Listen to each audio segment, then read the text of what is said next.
Okay, hello everyone.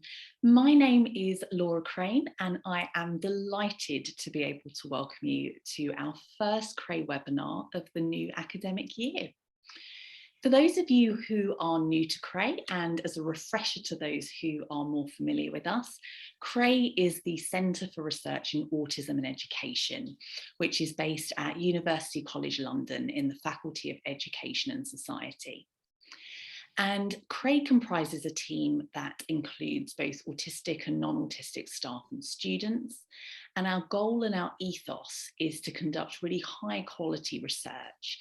But importantly, we aim for that research to be on topics that matter to autistic people and their allies, to make a difference to those groups, and crucially, to meaningfully involve them in designing, developing, conducting, and sharing that research. So we take a really participatory approach in all that we do.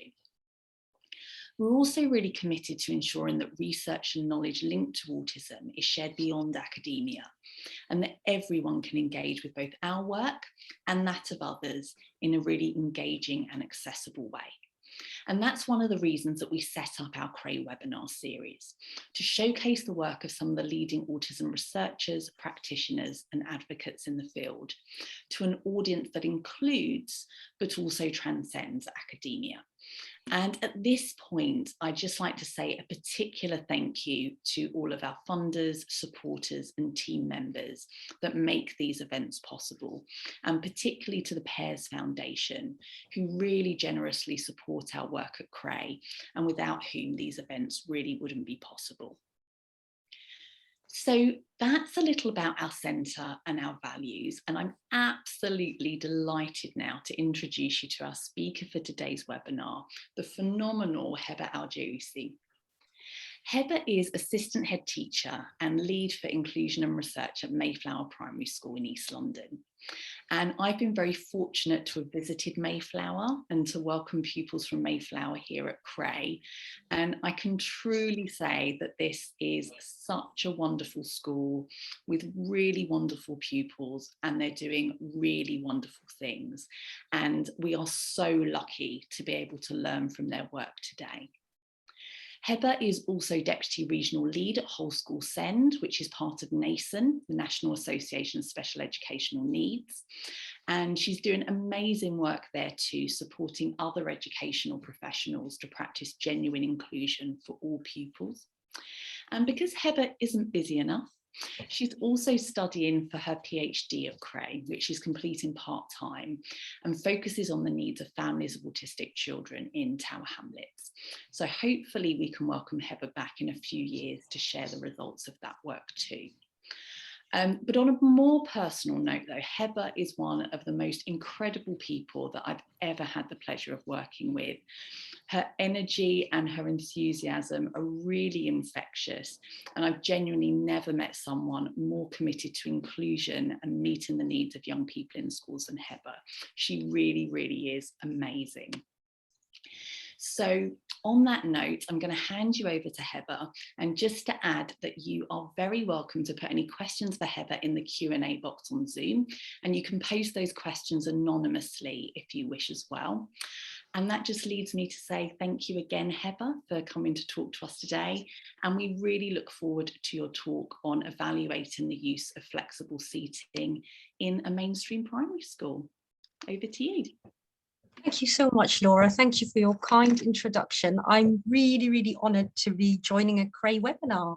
And thank you everybody who has come to hear about our study at Mayflower Primary School, who we were incredibly lucky to collaborate with CRAE at UCL.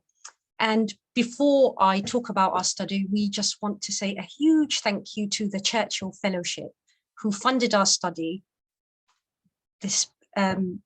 on the flexible seating. Thank you. So I'm just going to start by saying a little bit about our school. So our school is a mainstream primary school in the East End of London. Mainstream, for some of our listeners, means non-special. So we're an inclusive school. We admit all children to our school. We don't have a selection criteria. At the time of conducting the study, we had 18% of all our pupils on the SEND, so the Special Educational Needs and Disabilities Register. 7.5% of pupils were awaiting education and healthcare plans, which means that they had very high needs, and a significant number of our pupils were neurodivergent. We had an estimate of 26 autistic pupils at the time of this study. The reason I say estimate is because, as many people will know, the waiting list is absolutely huge. And if it wasn't, many of those would have been diagnosed at the time. And we're also incredibly lucky to have lots of neurodivergent pupils who are not autistic in our school. So we have many who are dyslexic, some with developmental language differences, and others. So with my teacher hat on now, I want to talk about something that teachers think about an awful lot. And it's that command or direction that we sometimes give children: good sitting. And children sometimes look quite baffled by this, especially when they're in the early years and you say, good sitting, good looking. We try not to do that so much. So just out of interest for those who are not teachers, I did a Google search on good sitting today, good sitting cards in particular. I had to ask a very clever friend this, and he read the number to me. I couldn't read it.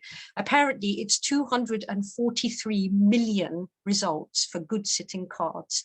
So as you can see, sitting is really a thing that educators think about a lot. And I had a quick browse of these cards, and what I found was that good sitting was commonly associated with crossed legs, probably on the carpet, not leaning back, not slumping, folding your arms or still hands, and sitting in your spot. But as indicated by the picture attached here, this rarely happens in real-time classrooms. And if there are any teachers, teaching assistants, or any other school staff, they will attest to what I am saying. And actually, the boy doing a cartwheel is more the real picture. You will get that in classrooms. So I'm not quite sure where good sitting comes from or what it hopes to be. So you might also be a new teacher or a parent who happens to just put in sitting in class into the Google search.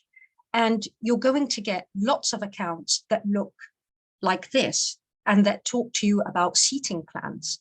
And in particular, if you look at part C of this paragraph that I found, I won't name the author, happy children in self-selected seats will work harder. So you think, but apparently that is wrong. They will not. They will ignore your wishes and with the ardor of fanatics. Well, now this causes a great deal of confusion. So we are saying in the last slide that some children want to cartwheel in class, but in this one we're saying that you can't trust children, you can't give them that choice, and that they are just basically going to make your life as a teacher a living hell. If you don't have a seating plan, if you let them choose their seats, and you're definitely going to dream about this at night. That's just one of the things that teachers think about in the nighttime. So I guess the challenge for us in schools was, what adaptations can we make that work for everybody? For the children who are going to want to cartwheel and somersault in your class and backflip and run around, and for those who simply do want to sit still and do want to cross their legs on a carpet. So going back to the principles then of inclusive education helped us kind of with some guidance. So what is available to some children usually benefits all. And that whole school inclusive approaches need to meet the sensory needs of more children. And I'm not saying that you're going to get it right for all children, absolutely 100% of the time, but I'm saying that you can adopt strategies that meet the sensory needs of more children at any given time. Now, if you come and visit Mayflower, which you're very welcome to do, you will see that our building is an old Victorian building.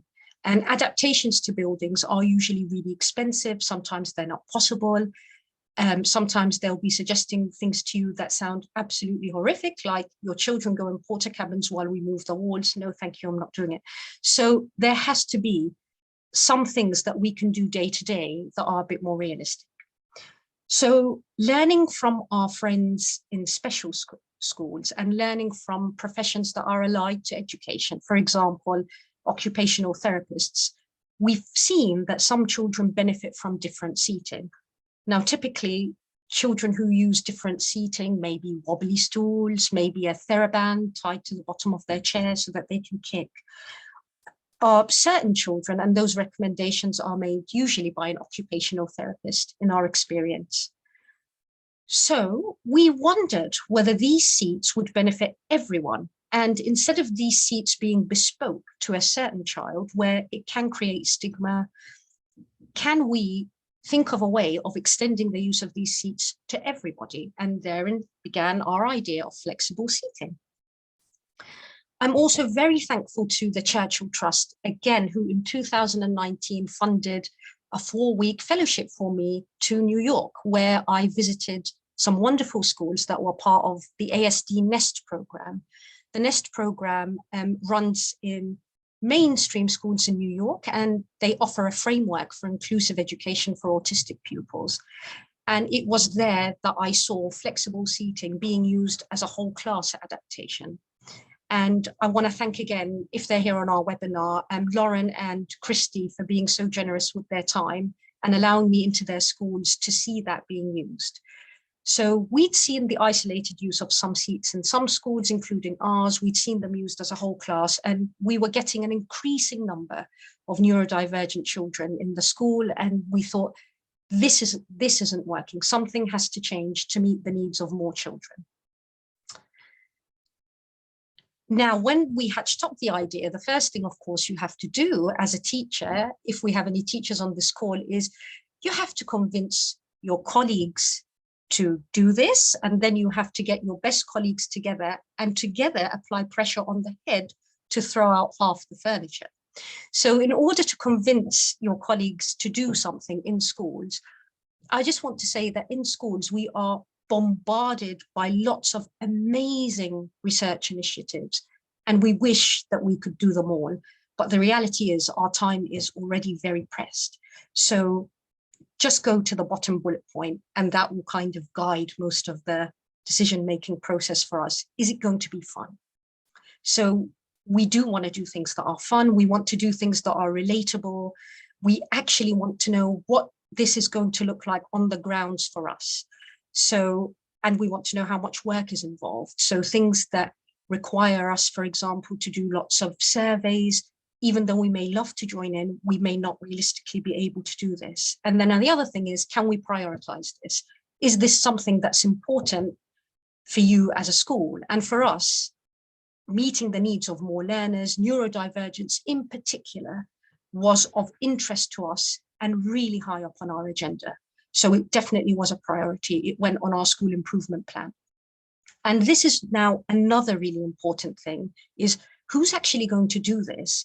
Is this going to be researchers telling teachers what to do and then involving them at the end or at the beginning? Is it going to be teachers and not teaching assistants?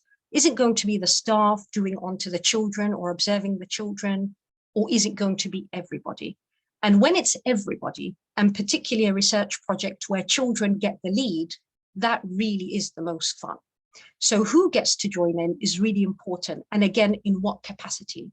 So what I'll talk about a bit later is that with flexible seating, we really were so fortunate to have such wonderful pupils at Mayflower School who really told us and spearheaded the direction of the study. And again, when you're working with children in particular, and children are working on a research study, this is really important, and they'll never let you forget it. It's what changes can we expect to see as a result? So if this works, are we going to get this? If you want someone to press you on outcomes, get some children involved in your work.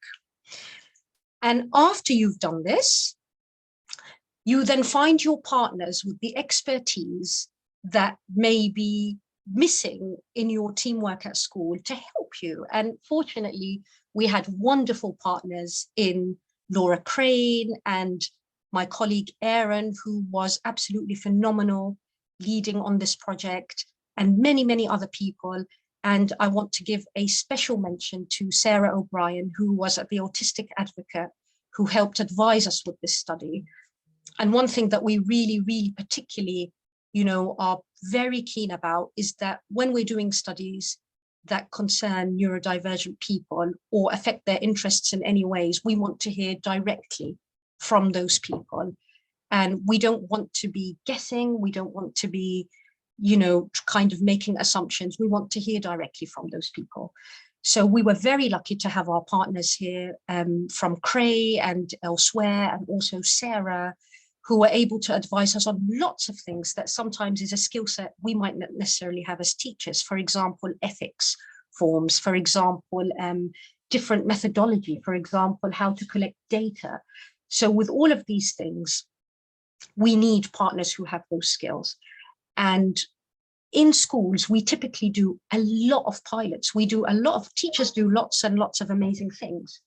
But I think what usually happens is that we don't have a way of getting those things out there with the same reach, perhaps, and the same skill set as academic partners.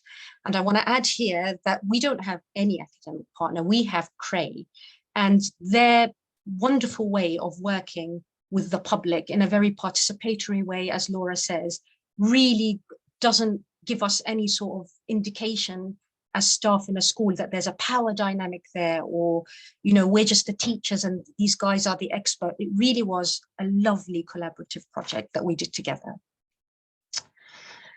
So after you've secured the funding, hatched up the idea, got your colleagues together, sold your plan to your head teacher, then you want to then ask, is there, well, actually, that's not completely the order, but we already knew that there was a gap in the literature for this study. And again, a huge thanks to Aaron, I'm probably going to mention him like 50 times in the next few slides, who basically summarized the existing literature for us. And it was that targeted interventions with seating were focused on neurodivergent children. So pretty much similar to our experience at Mayflower, these seats were being used for autistic children, children with a diagnosis of ADHD, dyslexic children, and they were pretty much an isolated approach in most of the literature. Another thing that we also knew is that perspectives gathered were only from teachers. Now that's quite, I think, problematic, because we have the other half of our workforce here in school who are amazing and who are central to the learning of the children, and that's our teaching assistants, and who are in classrooms just as much as teachers. So we refer to them actually as the teaching team, rather than make a distinction between teachers and teaching assistants. And again, the research, most of it that was out there, focused on a very specific chair type. For example, it was wobble cushions, it was ball chairs, it was rocking chairs. So there wasn't an overarching study that involved everybody. And there wasn't one that was done on many different kinds of chairs at the same time. And there certainly wasn't one that focused on the entire school community, which is what we really wanted. Most importantly, never forget this, you need, of course, a chair committee. And we are grateful for all the children at Mayflower. They all did an amazing job knocking on our doors, stopping us in corridors, telling us what they thought about the chairs. But this photo here is a photo of my advisory chair committee, made up of children neurodivergent and neurotypical from all classes, who really held me to account, who really stopped me and said, we need to have a meeting. There's something urgent we need to say to you. Or this chair isn't working in this class. They also did quite a lot of telling. So that class has swapped with this class. Did you say they could swap? You really, really need a chair committee. So thank you, chair committee. If any of you are listening, we are most grateful. And then we started our project. So we held a staff training to explain what we wanted to do with the flexible seating. Now, bear in mind that flexible seating was not an entire novelty to our pupils. So they had seen these chairs here and there dotted around classrooms in the school. And we started with a few different options in different year groups as advised by our occupational therapist. And we had very, very minimal rules. So we were really careful not to tarnish this study in any way. So the three basic rules for our staff were: make these chairs visible, make them accessible, and the rule is that there's no rules. minimal directions. Let's see what happens here. Let the kids go and let's see what happens. So these are all the different chairs that we trialed. So there were 11 in total. Some of them are branded, but I'm not allowed to use brand names in the webinar. So I'm just going to go through these slides and let you see. So there was wobble cushions, floor desks, standing desks, sketching desks, sensory cushions, floor chairs, wobble stools, floor rockers, and wall chairs. And most importantly, the children's regular chairs, and they wanted to call it a regular chair. We debated this for a long time with the chair committee. They didn't want normal chair. They opted for regular chair, and then the rocking chairs. So the most important things we would say that need to happen when you're doing a study like this in a school, bear in mind we've got about 400 children in our school, is that you have to keep listening and you have to keep reflecting and you have to keep jotting down those tiny reflections. You have to welcome feedback, no matter what feedback you get, and not anticipate a certain outcome. So the tiny bits of feedback you get will form the big picture. And you have to listen to all the comments from everybody. That includes children that are 4 years old and the adults. You've got to be listening really carefully. When you walk past classrooms, as much as you are tempted to jump in and say, I don't think you should do that, it's not safe, or you must observe without jumping in. So 25% of the seats that we budgeted for purchasing, we bought by Christmas. So we started this project in September. We bought 25% of the seats by Christmas. We then added to the seats based on this anecdotal evidence that we were getting from the children. And we went up to 50% seats by the time our evaluation started in March. And the remaining chairs we purchased after the evaluation data that I'm going to talk about shortly. So the evaluation process started in March, and that was midway through the academic year, and it was midway through the trial.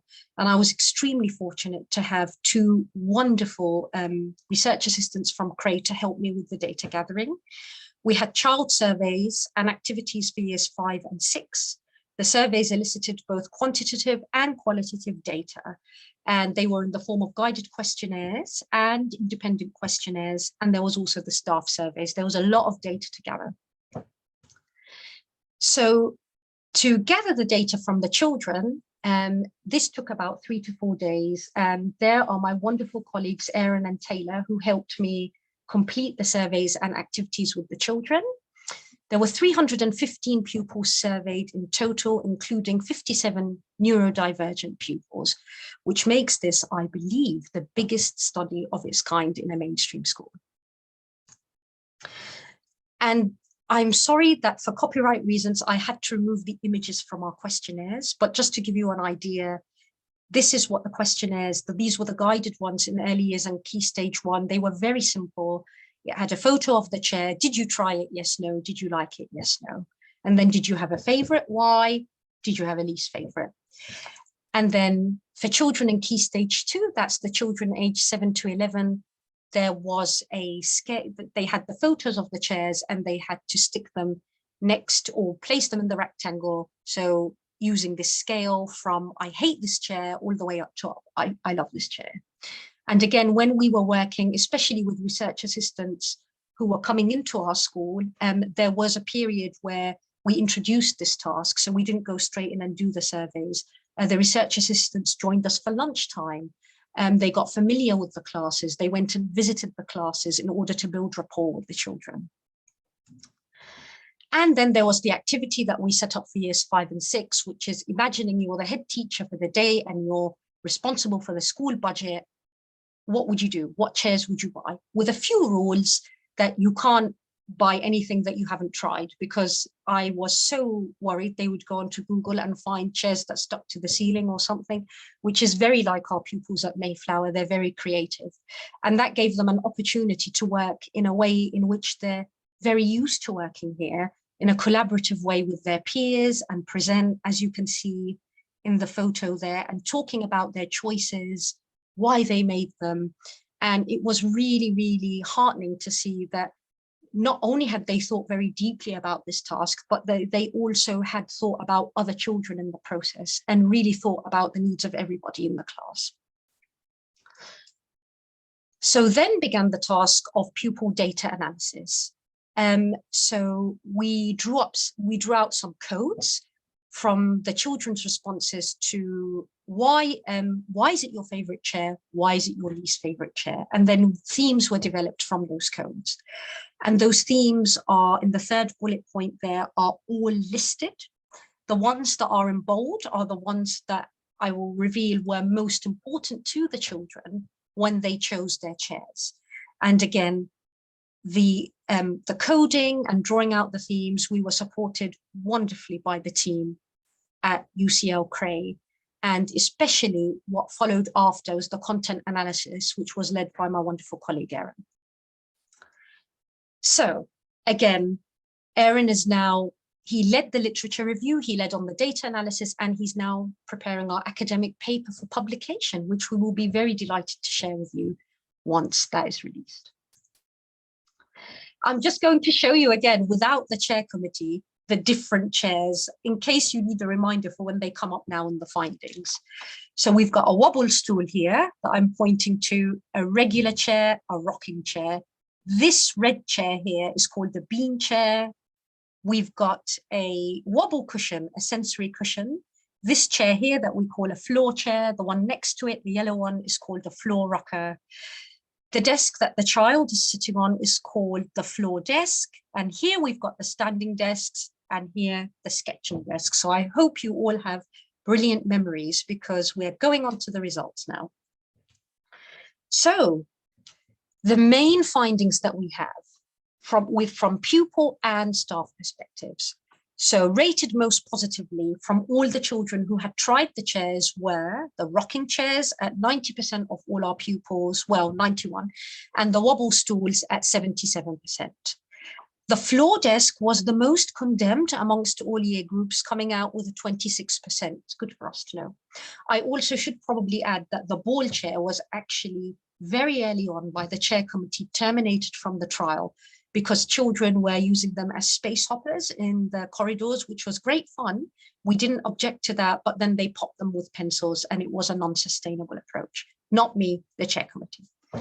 And the differences in opinion between neurotypical and neurodivergent pupils is still being analysed, but that is something that we're going to look at carefully and we'll be very interested to see the findings on that.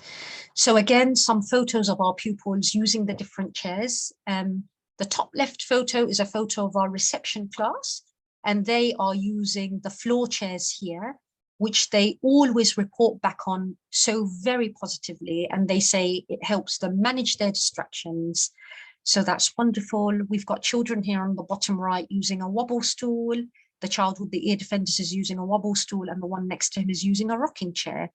And the furniture, I would say when you are, if you are thinking of purchasing or trialing in your school, do try the furniture for size under the tables. And another thing that we learn is that, for example, it might be a tight squeeze getting 2 rocking chairs under the same table. So it's something you want to check before you go ahead and make a big purchase. And then as I said earlier, so with the pupil perspectives, qualitative data, provisional results, again, highly likely, but still provisional. When choosing a chair, the things that mattered to the children were concentration mattered. So the extent to which seating helped them concentrate and manage distractions. Movement really, really matters to children. And I will say again, provisionally, and all my fellow teachers will know this, children, the overall majority, I would say, need to move and they do not like to sit still. And options that facilitate rocking and wobbling were very important for them when choosing their chairs. And then comfort. So the extent to which children feel comfortable is, again, really, really important in the classroom. And I think that sometimes in some schools, these are thought of as, you know, things that perhaps are overlooked, and there's more an approach that it's important that they sit still and they're able to listen and focus. Well, actually, we can see now in this very large study what really matters to the children in terms of them being in the environment, an environment in which they're at for 6 hours a day, and we do have to listen. So again, tick, I will choose my chair if it helps me to concentrate, if it facilitates movement in a way that's comfortable to me, and if I find it comfortable. And then for the staff survey, we had 33 participants, and that included our teachers and our teaching assistants. And again, it was a combination of qualitative and quantitative questions, and some of these are still being analysed. But most importantly, the survey did include the impact of inclusion questionnaire, which measures teachers' attitudes towards the inclusion of children with special needs in mainstream classrooms.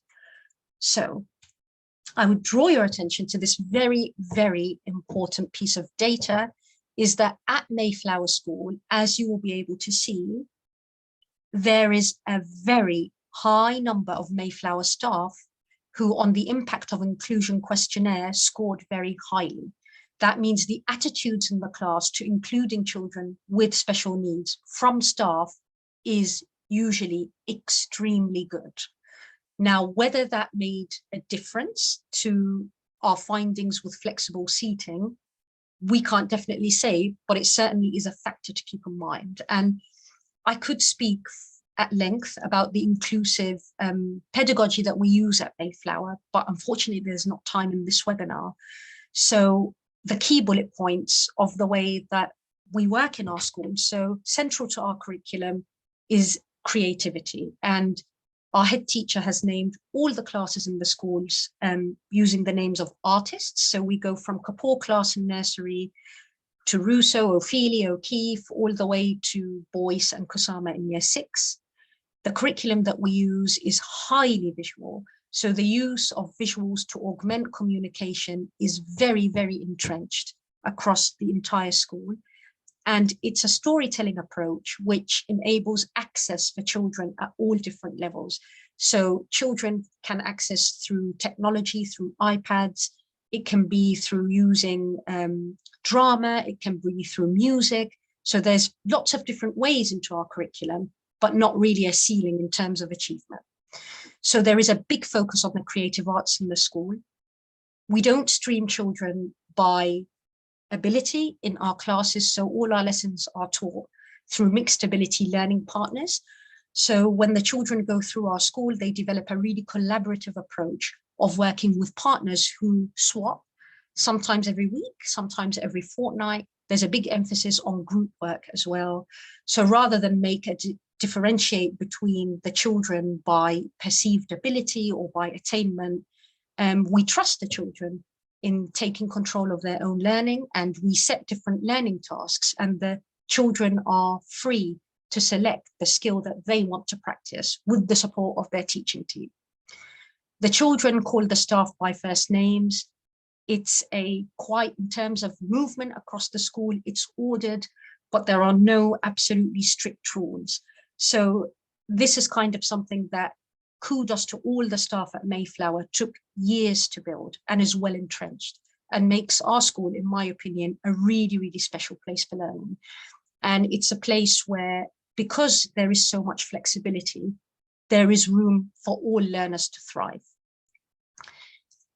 So the staff perspective. So of the 33 staff who took part in the research, 30 reported that they would recommend flexible seating to other schools.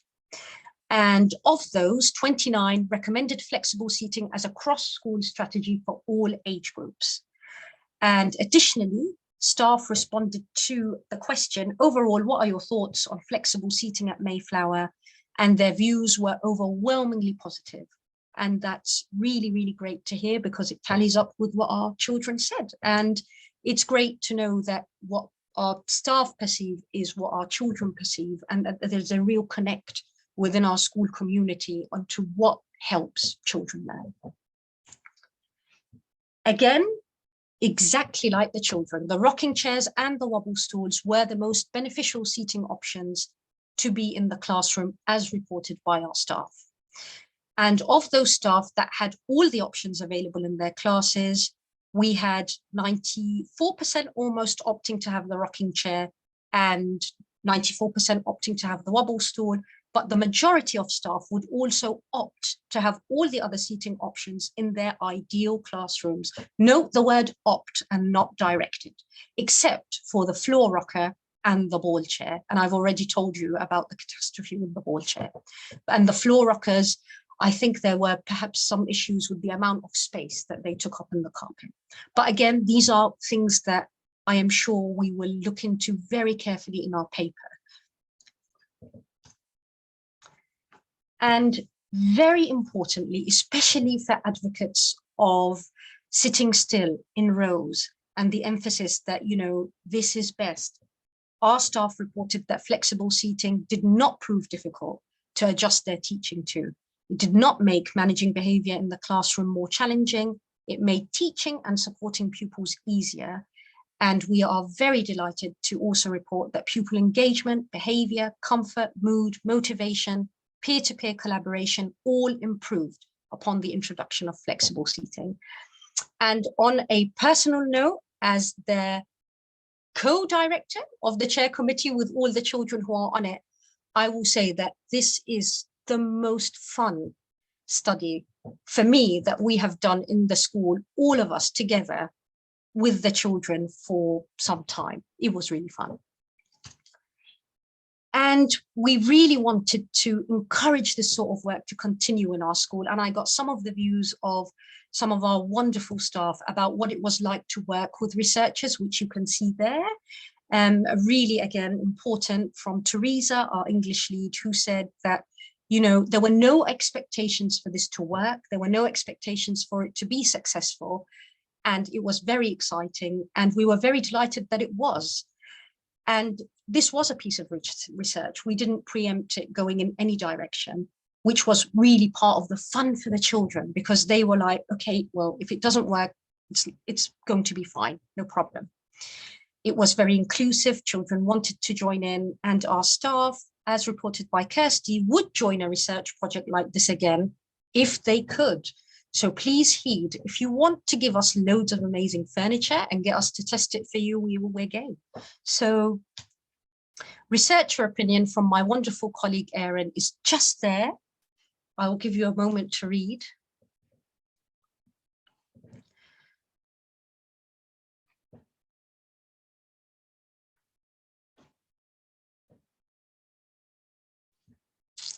Okay, and we want to thank Erin, who has been so kind in coming into our school and giving us all his amazing expertise and time with leading the project. And, you know, I think that I would encourage any schools who are thinking of doing a piece of work like this and thinking, do we have the time? Do we have the expertise to really look into this process of partnering up with some researchers who perhaps are working in a way that you're working at school, who will support your ethos, and maybe together with the children, you could lead an amazing kind of piece of work or research project together.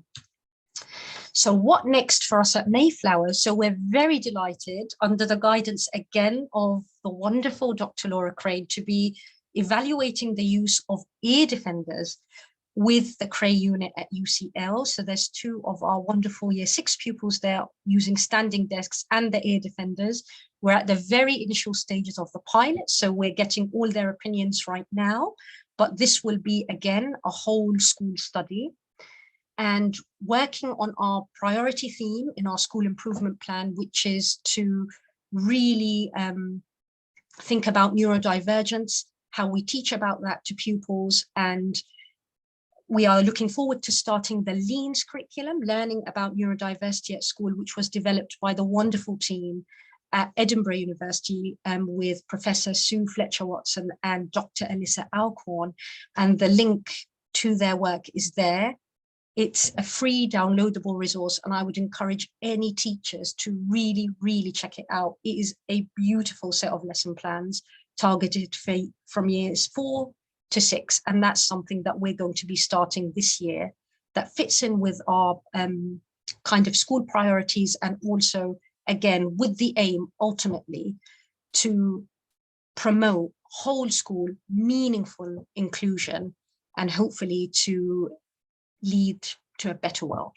And I want to end by thanking my absolutely amazing Mayflower team, all the teachers, teaching assistants, and the senior leadership team for being so wonderful at embracing this idea and embracing creativity and agreeing to trial these chairs and move all our furniture into temporary places all over the school. And I really don't think I could have hoped for a more amazing team to support us with this project. Our details are at the bottom. We are very active Twitter users, so do give us a follow. And please feel free to reach out and email me if you want any further information or want to ask any questions. And we'll be really looking forward to sharing our academic paper with you in due course. And thank you very much for listening. At that, I'll stop my share and return. Wonderful. Thank you so much, Heba. That was amazing, just absolutely amazing. I think not just hearing about the flexible seating as well, but also hearing about your reflections on what makes good collaborative school-based research. And I see that Kathy Ledbetter has posted in the chat saying, I want to be a pupil at Mayflower. Oh, and I think come over. I absolutely agree. I think a lot of people are probably thinking about that after your talk today. I also just want to say a quick thank you for mentioning the Lean study as well that's been done at the University of Edinburgh, and to mention, in case anyone is interested, that Professor Sue Fletcher-Watson was our CRAE annual lecturer earlier this year, and her talk on neurodiversity affirmative education for autistic learners is on our CRAE YouTube channel. But also Dr. Alyssa Alcorn delivered one of our CRAE webinars last year talking about the Lean study as well. So if you're interested in learning more about that, please do check out our back catalogue of CRAE events online. We have lots of questions coming in, lots of really lovely questions. We've had some come in that are quite practical, and I think it was really interesting when you reflected actually on your very, very inclusive environment at Mayflower, and thinking about how this really kind of fostered an environment for flexible seating to kind of just slot in. And I think lots of people have questions perhaps about how it might fit in at other schools. One's a very practical question. So how many chairs per type per class did you purchase? And how would you overcome issues of children wanting the same chair within the classroom? So how did you kind of navigate that? So initially what the occupational therapist who worked with us recommended 3 different types of chairs for each classroom. So children in the early years, for example, that floor chair you saw that my head teacher refers to as a festival chair. So that was kind of an early years and Key Stage 1 exclusive. And so we were very much guided by an occupational therapist into what to trial initially. To be completely honest, the issue of children kind of arguing over chairs, when we started, we had 6 chairs per classroom. And it wasn't an issue that we encountered that often. It was, I mean, our classes have 25 children per class. And because of the way that our learning environment is set up, we don't have really we've moved away from the kind of the traditional 3-part lesson. So we wouldn't have all our pupils sitting at any one given time. They would all be around the room doing different activities. So I'm sure that initially, if it had come up in classrooms, we would have introduced a system of turn taking, for example, or saying that, you know, you could, and then again, it was again reiterated to them in assemblies that we are on a trial. So everybody needs to have a chance to try, otherwise we don't know which ward to buy. So that was the way we kind of dealt with that. Fantastic. And we've got a question come in about, you mentioned, you know, you started in quite a staged capacity and you invested in kind of a small set of chairs first before getting more. And how did you know which chairs to invest in at the start? At the very start, we had a couple of the chairs, for example, the rocking chair and the wobble cushion that were in use in any case for a few children across the school. So those we kept. And the rest again were recommended to us by the occupational therapist. So again, although we do have some awareness of sensory integration and it's important, I think, for us in schools as well to know our limitations and know when we need to ask for help. So the occupational therapist, Nicole Conrady, who helped us with the study, is a highly specialist sensory integration OT, and she was really the person who led with that. Fantastic. And just another part of that question was a more practical one about how did you fund the chairs? So we were incredibly fortunate to be funded by the Churchill Fellowship for the duration of the study. So they funded all our furniture, and they funded kind of the time that we needed to collaborate with CRAE, who are very generous in giving us more than enough of their time. So we're very, very lucky to have kind of had this idea in place that was kind of identified as being a research gap, and with all our staff on board, and then we got our funding. So yeah. Amazing. So having to kind of source it elsewhere. Yeah. And it sounds like as well, if schools didn't have that funding, from the research there's some quite clear kind of steers as to if you were going to invest, which chairs to invest in more than others. Yeah, I think definitely. I think the way that I would do it is definitely try out 3 or 4, and then kind of, but like we said, the rocking chairs were kind of universally popular across the school, and the standing desks don't feature a lot because they're not in most of, but they were also a popular choice. So I would say definitely try 3 or 4, try them in different classrooms. You are going to have children who absolutely, they won't want to try, and that's an approach that doesn't, but yeah. Brilliant. One other thing, when you kind of mentioned the standing chairs, it kind of reminded me of a question that's come in, because one of my thoughts whenever I visited Mayflower, whenever I talk to you about the brilliant stuff that's going on at Mayflower, I always think, you know, it's so incredible, and I'm hoping there's some brilliant secondary schools for them to go on to, but actually you have created this incredibly inclusive learning environment. What happens when they go on to secondary school? And a question's come in that first of all says, thank you so much for sharing such an interesting study, but do you think that flexible seating would be feasible and beneficial for secondary school students? And I was just thinking about the standing desk. I know many adults use them in their offices, but do you think there's any lessons that could be kind of transferred across there? I think most definitely. You know, I think the kind of biggest learning for us, which runs in our ethos as the school, is you have to give children choice. Choice drives motivation. And we are, as a collective, the staff, against this narrative, you know, that children don't have agency and that you need to apply these strict behavior protocols in order to.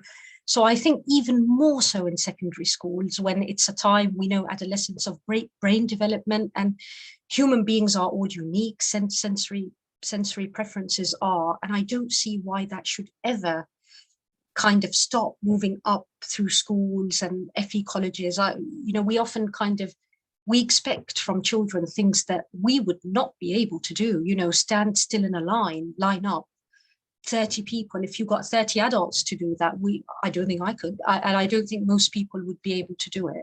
But I know that there are different kind of requirements in a secondary school. There's different movements between lessons. They've got larger cohorts. So it would be something that's more, I guess, more expensive, but I would say it is a worthwhile intervention. I wouldn't even call it an intervention. It's an adaptation that is required. We no longer have cohorts of, you know, pupils in our schools, and we don't teach in ways that we taught 10 years ago. So we have to move along, and yeah. Totally, thank you. We've got some more practical questions coming. I think everyone's very interested in actually how this works on the ground. So one is, can children choose where they sit? Could children do their work at a table, or could they, for example, go and lie on the floor to do their work? And also, and I was interested in this, I remember when we first discussed the study thinking, you know, are we going to introduce these and then actually they're all going to get really bored of them? But did they tend to kind of find the chair they liked and stick to it, or did they kind of move around? So I know that's lots of parts. No, they definitely, I'll try to go in order. So they definitely, these chairs are mobile. So apart from kind of that big bean chair that went in a reading corner, they did try to drag that around. And one of them said, said to me in the survey, do you know if you turn it upside down, it makes a great marble run? I didn't know that. I learned something new. So in terms of the standing desks, it's great that actually the younger children picked them up and used them on the carpet. So we had desks that were being used. So they were, for example, that floor desk that they really weren't fans of. They tried sitting on that on a chair. So they were moving chairs around the classroom. And by nature of our learning, we don't really have fixed seating plans because sometimes children might be in a collaborative task. All the tables are switched over in the afternoon. Sometimes we might just have a big carpet time in the classes that have carpets. So kind of the big desks, like the sketching desks, they're on wheels and they can be wheeled around.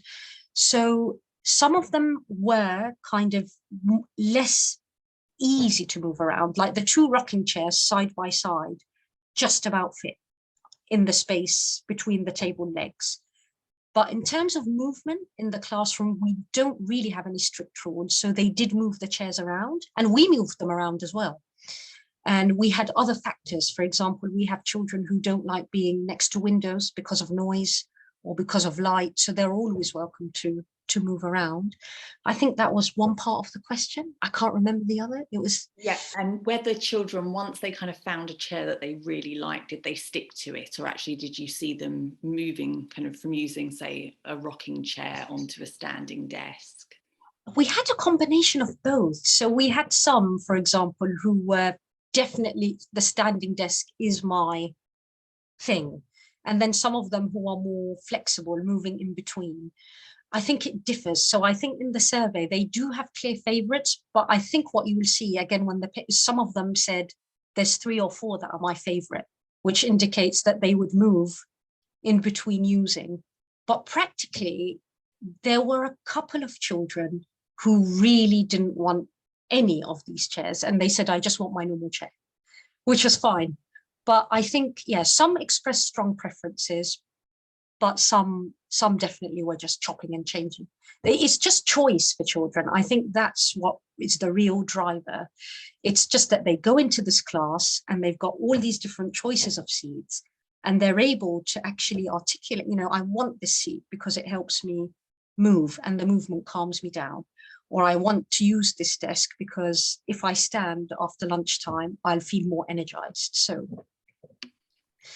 Brilliant. One of the questions you've kind of partly answered, which is, do you still have kind of the regular chairs in the classroom? Oh, yeah. Yes.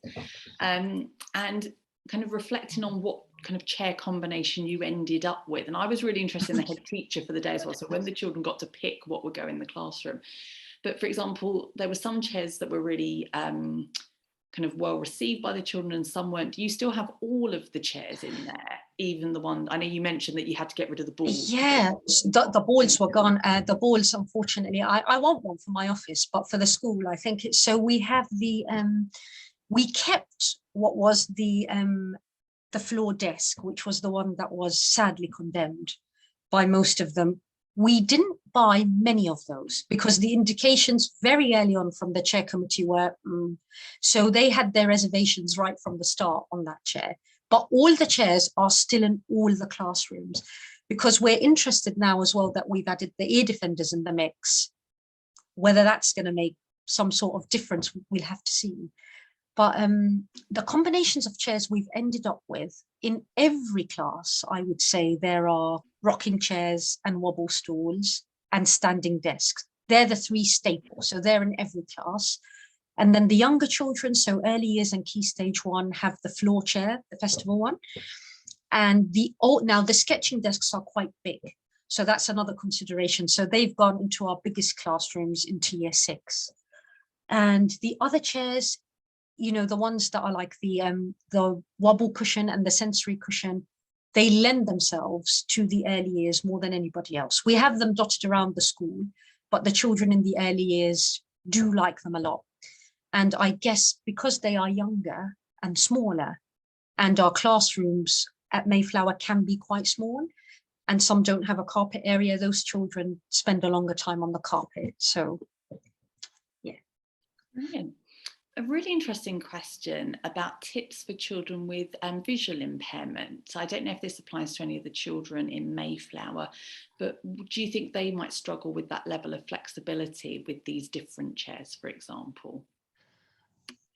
The answer to that is we have had pupils with visual impairment, but not during the course of this study. So I cannot absolutely concretely say they might. I suppose, just thinking back to my experience, they might struggle if we moved them. So if they consistently moved, because what we know for pupils with visual impairment is that placing things in a set area is important to help them with their independence and know where the chairs are, but not something I've experienced. So I couldn't comment, sorry. That's fine, thank you. The other thing is about children who might be coming into Mayflower, and I presume this is about mid-year transitions, but I guess it could be children kind of in the early years as well, and whether you've got some kind of spare chairs for them to try, you know, introduce them, I guess, to the Mayflower ethos like that. I think it might be really helpful for them to do the things they might not be familiar with. So we definitely have recommended some chairs when parents ask us. They say, you know, they were raving on about this chair. What is it? So we will tell them which. But in terms of the chairs now in each class, we're up to 50% flex seating in each class, and we have a bit of our budget remaining to get some more. So I would say that it has become to our pupils fairly normalized now. So children sometimes who will come to us they will ask the other children, like, what's happening here? But I don't think we've had to necessarily take them separately and say these are, it just seems to be, I think, with the children quite seamless. It hasn't really required a process. It's brilliant. And a question that's come in as well, so I'm trying to get in as many as we can at the end, was whether any pupils might have suggested seats from their own experience outside school. I mean, I think you had a pretty extensive range, but did any, I mean, the chair committee, did anyone come with any ideas from things they'd seen outside, or was it more kind of directed from what was available? They did the one that they were very interested in, which is I didn't buy it for them. It would look like a web, and then they told me it looked like something that a superhero slept in. I think it was Spider-Man, but it looked like a hammock. And we looked into hammocks, and I explained to them that, you know, this here, what you're showing me, is from a cartoon. It's a spider web, I think. And I can't put you in there. It's too flimsy. You would fall. You would be very hurt. But I think what you mean is a hammock. So that's one that they're very interested in. It's just the feasibility. Our ceilings are really high. So there are some classrooms where we can have them from wall to wall, but most of the chairs, they had a very wide range. So I cannot remember any other idea, unless it went to other teachers and I didn't hear. But to me, it was that spider web. That's wonderful. I don't think I would hear many teachers even consider how they might put hammocks up in their classroom. I think it just sounds amazing. Kathy has said, do you have sofas, beanbags and hammocks in your staff room? I think if you haven't, you definitely should, because I think that would be amazing. And we have come to that time now, which is at the end of our webinar. I want to just read a comment that Anna Selwyn's put in the chat, because I think it's really lovely. And Anna said, I've been very fortunate to be able to visit Heba in her school and have been hugely impressed by the palpable inclusive ethos and the level of independence of children. Thank you so much for sharing this exciting research. And I would echo that. I feel super lucky that we've had you telling us about your fantastic school and your fantastic work in the first CRAE webinar of the year. And we feel so fortunate to have had the opportunity to work with you and to keep working with you. And I hope this continues for many years, because one of the things that really came through from your talk was just how fun things are. And I think that's so important. And it's certainly been not just really worthwhile, but lots of fun to work with you and your pupils as well. So thank you very much, Heba. Thank you very much. Thank you. So just before we finish, as well as saying thank you to Heba, I just want to say a big thank you to all the different members of the CRAE team who've supported behind the scenes. A big thank you to everyone who's taken the time to join. And just to say, please do look at our website, crae.ioe.ac.uk, for details of our future webinars, which, as I mentioned, feature a host of really wonderful researchers, practitioners and advocates. And next month's webinar is by the brilliant Amy Grant, who joined us today, whose talk will be on autistic experiences of pregnancy loss and associated healthcare. And that will take place on Thursday, the 3rd of November at 4 p.m. UK time. So we really hope to see you there. Thank you so much, everyone, for joining us. Bye-bye now. Thank you.